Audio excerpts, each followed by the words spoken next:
Со редок талент, дарба да напише текст, да посочи некоја позитивна работа на државната или локалната власт, но и да критикува кога за тоа е потребно. Таква беше Александра Дамевска, новинар од Кочани, која по кратко боледување не е меѓу нас. Родена во Кочани на 18 септември 1973 година, Дамевска се школуваше во својот роден град, а факултет за новинарство заврши во Скопје. Работеше во скопската телевизија Скај. Со неа се врзани почетоците на работата на телевизија Кочани од 18 август 2008 година, кога во новинарската екипа која го создаваше дневникот беше нејзин член. Дамевска со својата кратка новинарска кариера имаше свој удел и во програмата на Радио Роса, а како слободен новинар пишуваше за повеќе весници и телевизии во Македонија. Посмртните останки на новинарот Александра Дамевска беа погребани денеска на градските гробишта во Кочани. Во спомен на колешката Дамевска го емитуваме нејзиниот прилог во дневникот на телевизија Кочани од 18 септември 2008 година во целост. Кога некој патник намерник ќе дојде и ќе застане овде каде што стојам јас, ќе помисли дека можеби овде е крајот на светот.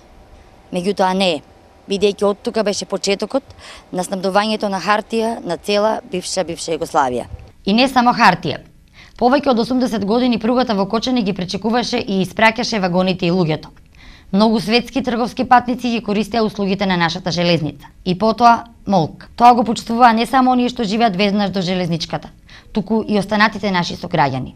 Но точно е дека имавме прекин на патничкиот сообраќај, каде во одреден период луѓето, поточно патниците, ни беа многу намалени, со што направивме една рестрикција од 3-4 години, со што мислевме дека ги зашпараме.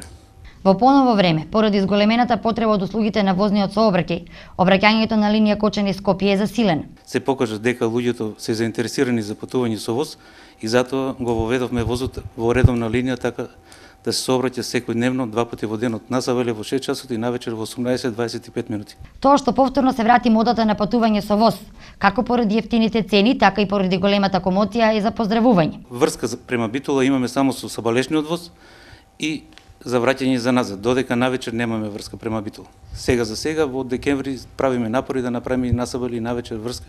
Меѓутоа, со возниот ред требаше да се врати и функцијата на рампите и останатите сигнални уреди, кои постојано треба да предупредуваат кога поминува возот на некоја од редовните возни линии. Мислам дека од наша страна патните премини се обезбедени со наши железнички прописи, со што пред секој патен премин возот задолжително застанува, го обезбедува возниот персонал и тогаш тој поминува.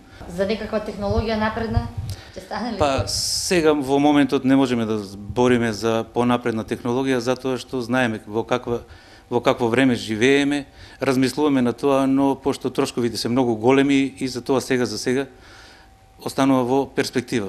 Во добрите времења, низ овие шини поминуваа по 4 пати во денот композиции на вагони, кои што носеа руда од Злетово, исто така низ цела Југославија. Ке се вратили убавината на железничката станица повторно.